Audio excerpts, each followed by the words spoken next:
Well, my name is Nathaniel Schooler, and I am very privileged today to be joined again by Stephen J. Manning.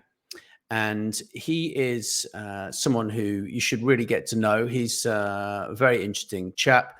He's built a business that he grew over a 20-year period from a practically bankrupt marketing business into a $1 billion a year enterprise. And he's been through many different challenges in business. And he's one of the greatest thinkers that I am privileged to spend my time with. And I'm hoping that you really enjoy this conversation. We're going to talk about sustainability.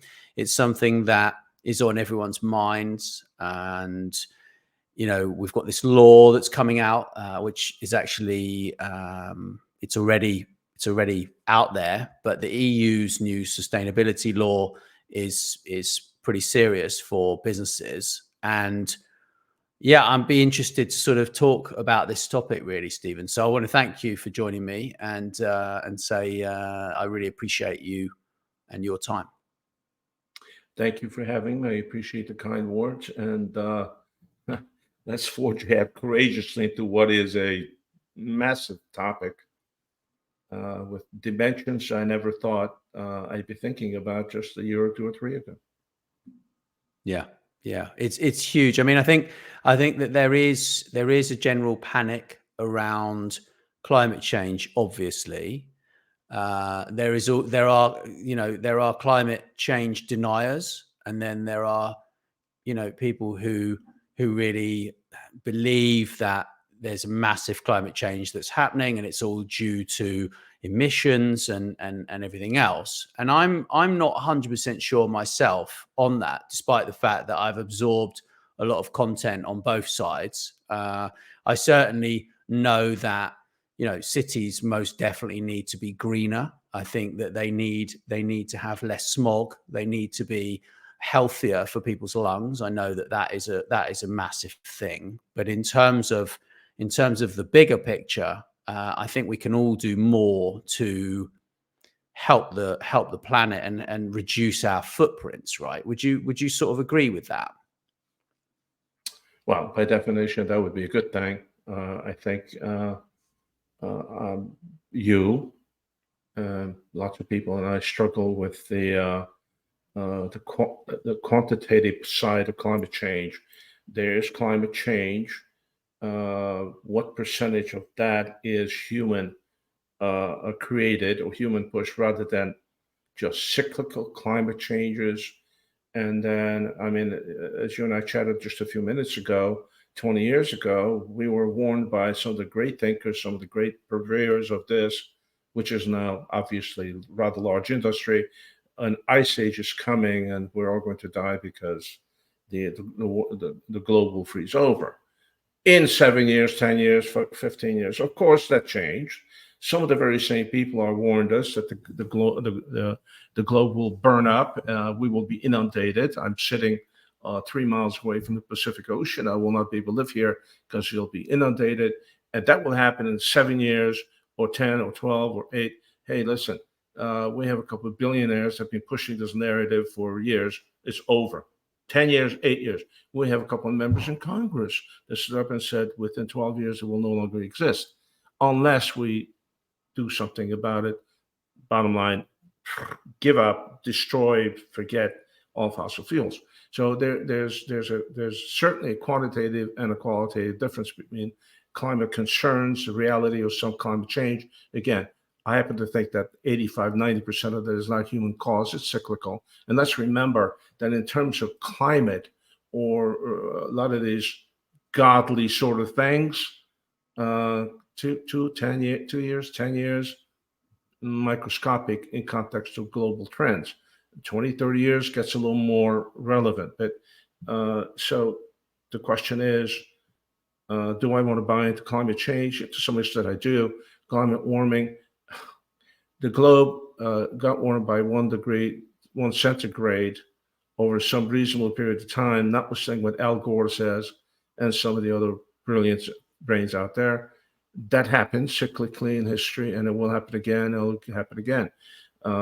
no, I don't want to buy into climate hysteria, and I certainly abhor what I call, forgive me, climate fascism.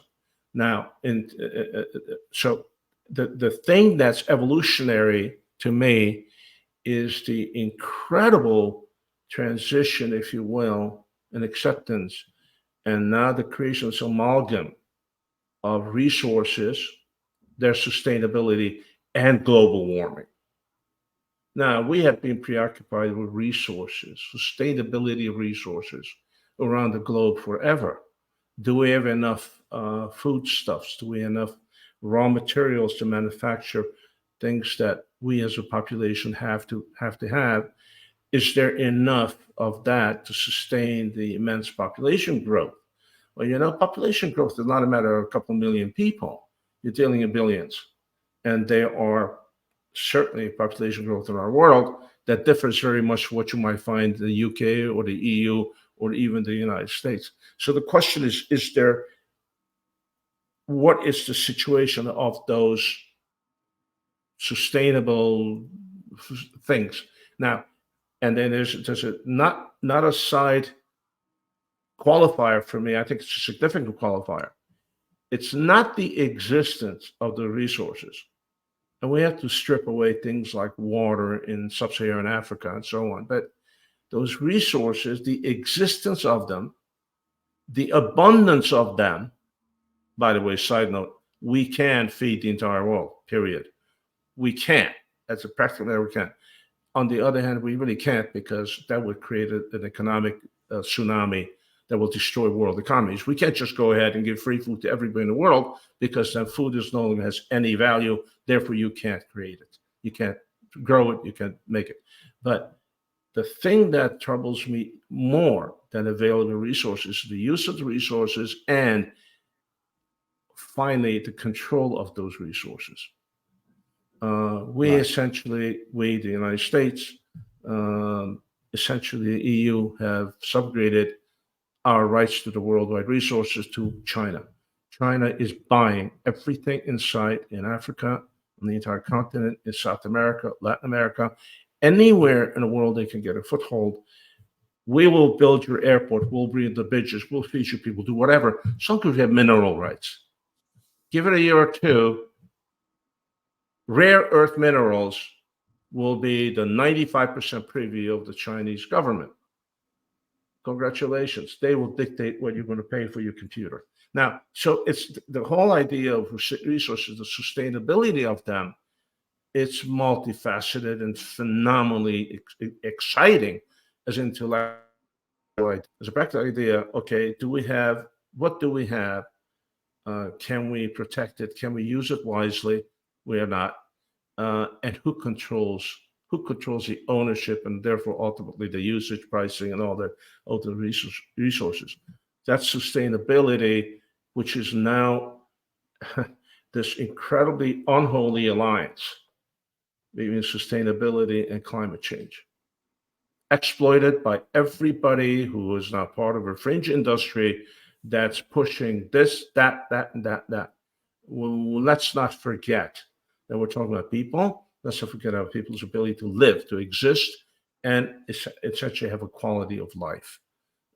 When you get authoritarian governments like ours who dictate increasingly every aspect of my life, really, how long before somebody comes to me and says, "Hey, Steve, you can no longer drive that car"? And I'll say, "Wait a minute, I happen to like my car. And two, I don't really have $29,700 to buy the cheapest electric car in the market today. I don't have it." Now, I will focus on the United States of America in context of that. 46% of the people who live in the United States, 46%, this is on very good authority, it's all over the press, are a $400 unexpected expense away from going to debt. In other words, if the car breaks down, something happens, somebody needs help, $400 away, I'm going to debt. That said, our credit card debt in this country has risen to a level that is heretofore never seen before, and continues to, because, I can't afford $400. I try to get a credit card. I can get one. I can get a toxic credit card, which only charges me 28%, and I get a $500 limit. That's gone immediately because I have a $400 expense. So let's be careful when we sit here and mandate that every new car sold in California in 2026, I think, or whatever it is, whatever idiotic new thing is, will have to be an electric car. Who the heck is going to, I guess, give that paradigm 4 or 5 years, and Los Angeles, California will look like Havana, Cuba. 80% of cars will be 25 years old. Have you been to Cuba? Go to Havana and look on the streets. You see some of the most magnificent 1950s Chevrolets and Fords. You don't, other than government cars, you're not going to see in a 2020 anything. Anyway, I veered somewhat off the topic because the reality is that you and I read and listen. Those of you listening to this, you need to trust that between Schooler and me, we've read 1,000 pages on the subject over the last year or two, would you say? Because it's fascinating. I would say so. I've dug into electric batteries. I've dug into electric microgrids. And that's a particularly interesting topic. I did an interview with a gentleman who is building a business in that space. And what's interesting is that the existing electricity grid, which is ubiquitous to most countries, is in fact based upon Edison's designs. So nothing has changed, right, since Edison created that. Okay. So basically that is ripe for disrupting and being disrupted. That is something that is a necessity to be disrupted. Solar panels on your house, your own microgrid, which then you can sell back to other people potentially. That is disrupting that enterprise. But like all of these, there is so much regulation around change that actually it limits. It doesn't actually help the change. It limits the change, right? And this is a big problem. I think the corporate sustainability reporting directive with the European Green Deal, which is in now, that is actually a huge problem for a lot of businesses. There are get outs for the sort of big businesses can get out of it until 2028, but actually, if you're a supplier to these medium-sized businesses, I think that the medium size is like 20. I think it's 40 million turnover a year. So it's still a small business. But if you're one of those businesses and you're dealing with a big business, you're going to have to start tracking and keeping an eye on your goals. And this fits into obviously the ESG goals, right? Which is part of the corporate social responsibilities, part of that, right? But I do think that it does open up opportunities. I think there are opportunities to work with technologies to track and trace and do good things. And I do think that is something that is possible. There are interesting, sustainable kind of solutions to that.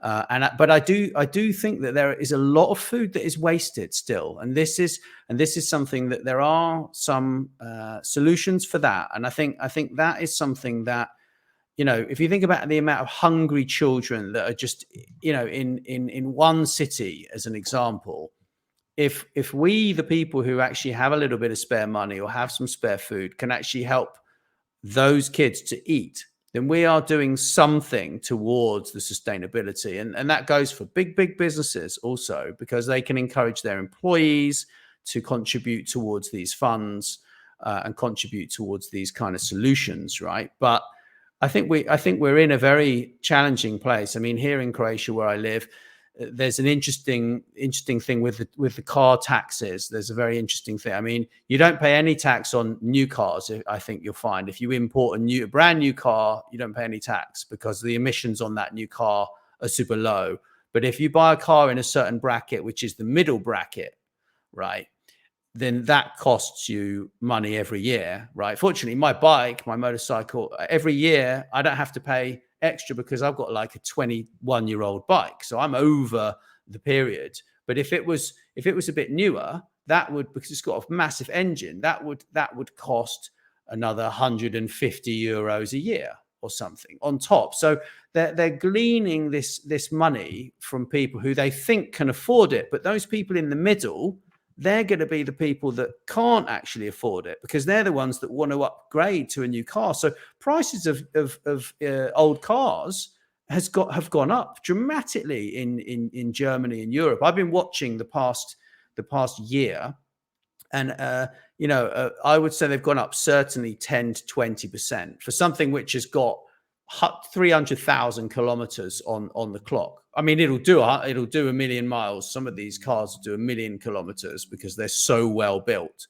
And this is the challenge. It's like you're going to want someone who's been driving a really fast car, really great car, and you're going to make them buy an electric car that actually they're just not going to enjoy. Like, I find it very, very disturbing, actually, if I'm honest, because I'm unsure still as to what the greenness actually, apart from obviously the environment within a city, because we all like to have clean air. I mean, that for me, that's an important thing, right? If you live in a city and there's clean air, then you feel better about your life, and you're not coughing, and you don't get as many respiratory diseases, and then obviously that has a positive. But I really still am confused, if I'm honest, Stephen. You laid a lot of stuff on me, and I will try to retain some of it. If I will try to go back just a little bit, unpack some of this just a little bit. Alternate and solar panels. What a wonderful idea. Assuming the sun is shining, and assuming that you create an infrastructure to store the power which does not exist. Hey, Mary Ellen, can we watch TV tonight? No, this is raining all day. Can't watch TV. That's an ongoing joke. But then you have to be careful when you listen to micro brains, demented and absolutely disingenuous brains like John Kerry on the subject. Here's a little statistic, a projection. Let's say that we want to light Manhattan, the island of Manhattan, using solar panels. Not a problem. Do you know how much surface panels you need to light Manhattan for a week? The entire surface of the tri-state area, New York, New Jersey, and Pennsylvania. So we'll wipe out all those buildings, move all those people up, we'll lay down solar powers, and we can light up Manhattan for a week. Thank you, John Kerry. The smallest brain in the history of American politics. Well, the second. But let's not get into that. Now, and then, wind farms. There's only one problem with wind farms. They tend to really scare the fish if you put them in the water. They deface the earth beyond repair if you put them on earth. And they are the singularly most inefficient source of electric power there is. Nuclear power. Oh my God. Not everybody builds nuclear power plants like the Russian did in Chernobyl. We actually build them to not blow up, which is a good thing. How much of Europe is powered by nuclear power? Okay, there's another source of energy. Now, let's talk about that in a global scale for just one moment. We in the United States of America, and certainly Western Europe, absolutely have the technology, absolutely refutably, to create clean coal burning power plants. You can take the emissions from that plant, pump them to your house, you live to be 100. That's sad. So we're going to eliminate all fossil fuels, and I'll get back to the great European law, which the sound you hear, Nathaniel, is my brain cells dying contemplating that. You have we can't create coal burning plants that don't pollute the air. We got enough coal for generations and generations. That, unfortunately, does not pass the so what test. That just fuels this massive industry here of climate change economy. As long as China puts online 2 dirty coal burning plants a week, electricity plants a week, dude, that's half a continent. India, that's another half a continent, same thing. Pakistan, Bangladesh. Hey, are you going to tell Nigeria, which has a substantial economy and a big population, they shall not have carbon emissions? Go right ahead. Because all they're going to do is say, later for you, the Chinese will build my next airport or my next bridge. Go away. There's a little problem here. We are responsible for this much of the pollution of the earth. You are that much. And then there's China, India, Bangladesh, Pakistan, and on and on and on, and much of Africa. But we're all responsible, aren't we? We're all responsible, and we should do our share. Because we're buying items from those countries, right? Because we're going to continue that, because after all, we are in a capitalist society, and we're going to do and that. Then, by the way, let's talk about sustainability. Let's talk about that for a second. But then continue with this. Okay, so I run a company that does 40 million turnover, 4 million euros or whatever, and then by law, I'm going to call you, say, Nathaniel, you're one of my big suppliers. I make widgets, you supply this and that.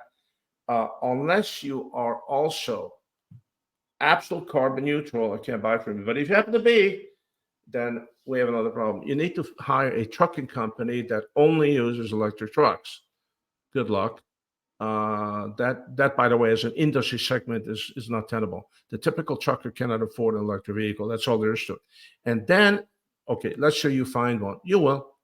And then by absurd extension, that trucking company, being as righteous as they are, they're going to compel their employees to live a righteous life. Good luck with that. So that driver needs to live in a house that's energy efficient, that is green. And then the kids have to eat non-GMO foods only. And then what happens when the whole thing implodes? Now, and then there's fundamentally, and this is something that I talk about, you do as well, the raison d'etre of a business, particularly large enterprise, is to serve the wants, needs, benefits of their stakeholders. The stakeholders start with ownership. Owners, stockholders, and then on down their workforce as well. Now, so therefore the profit motive reigns.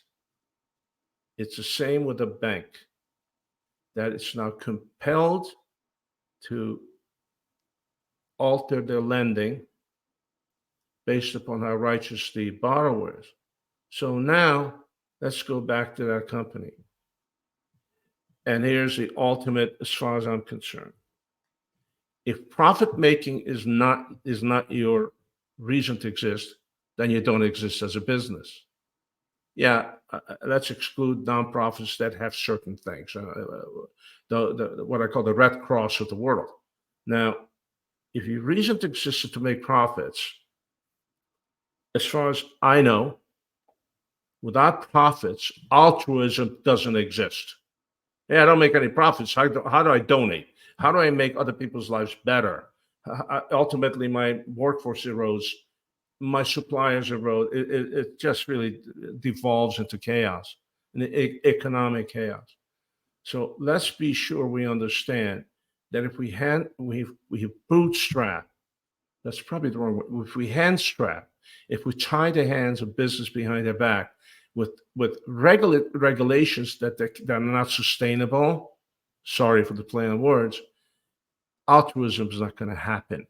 So we need to find that marriage, and perhaps, as I said, maybe an unholy alliance of profit making and, for lack of a more pedantic description, doing the right thing. Because ultimately, we can destroy ourselves, no doubt. We can. We can create excesses in our lives, our businesses, that will destroy us, destroy the world, and so on. And let's not forget that a significant part of the world does not relate to our lifestyle in the West, if you will, in much of Europe, certainly all of Europe. Even Europe has some spots that are frightening. And in the United States of America, with all our problems of the poverty that exists here as well, and then all the other developed nations in the world. And you know what? That whole notion of developed nations is slowly degrading. There are countries that were third world that are not anymore. And then there's continues. And to some extent, it has to do with the sustainability of resources for them as they change ownership and control. In our backyard, Latin America, who controls most of their resources today? Russia and China. We don't. Now, again, I'm real big on feeding all those children in Nigeria and in Sierra Leone and Sub-Saharan Africa and all of Micronesia and all of the Far East. Well, the Far East is kind of a mixed bag. I'm all for that, and to do that, you need the resources and you need to protect those resources. How we do that? Nathaniel, I urge you to interview some people much smarter than I am. Because frankly, some of that wakes me up in the middle of the night. I wake up saying, my God, we can in fact destroy ourselves, or we can change things for the better. We can protect our environment. We cannot burn ourselves up. We can not die of bad quality air. We can survive, live, and thrive. And I don't want to be in the place where, a very bright writer from Egypt once told me that, part of the warring mentality of the Middle East, certainly in his world, is, to quote, Steve, for generations, we didn't have enough water. We fought each other over water. Now we have plenty of water. Now we fight ourselves over all this economic stuff. And I wanted to delve into it, and he told me I was a marginally functioning idiot, and he was not going to spend any more time with me. But then, he has his 2 PhDs. I don't have 2 PhDs. But it's food for thought. So I think I answered your question. Yeah, I think we're in a. My attitude is, I like the nuclear power. I'm a believer in nuclear power. I mean, I looked it up quickly here, and a quarter of the EU's energy is nuclear, and actually more than half of that is produced in France, which is interesting. But I do believe in nuclear power. I believe that there are solutions. I think that sustainability. It goes all the way across the supply chain, right? It goes into people's lives. It goes into, are we going to the office anymore, right? And it's like, look, we proved that most people did not need to go to the office. We proved that, right? But yet we still have businesses that are making people go to the office. And I appreciate that sometimes going to see people face to face is important. I appreciate that. I'm not saying that that's not true, but then we have the sustainability conversation, which is, well, okay, so how much carbon is that producing, right? So, I will see a day, I think you will see a day also in the next 10 years where people have to track their lives, and there'll be opportunities to offset these things. We know about carbon offsetting. We know about for good programs, and I think that there's a lot of innovation around that, and I'm kind of positive about it. But I think things need to stabilize first before we can kind of move forwards in this, because it's turmoil Nathaniel, right now. I don't doubt what you said, but as some Western star once said, I want to see the whites of their eyes when they tell me I can't grill a steak on the barbecue outside because it's carbon emissions. That's when I get handcuffed and write about it. Hey, I can't comment on that. Here in Croatia, people meat for meat. You know, you go to a restaurant and you have a meat plate. I mean, this is Croatia, right? But you know, I think I do believe that there are a lot of solutions that can be embraced. And you know, if you want to go and check out some of our other talks, Stephen and I have done a number of those now as well. Please drop us a message if you want to connect with us on LinkedIn. Is probably the best place. And you know, we'll be happy to kind of talk to you. And do keep your eyes open for Stephen's book. He's got a book out already, which is his own book. That he's published himself in the past few years that I've read, and there's also a new one coming out very soon. It might be out even by the time this airs, I hope. So yeah, it's been really enjoyable. Thank you very much. Thank you, Nat. Thanks.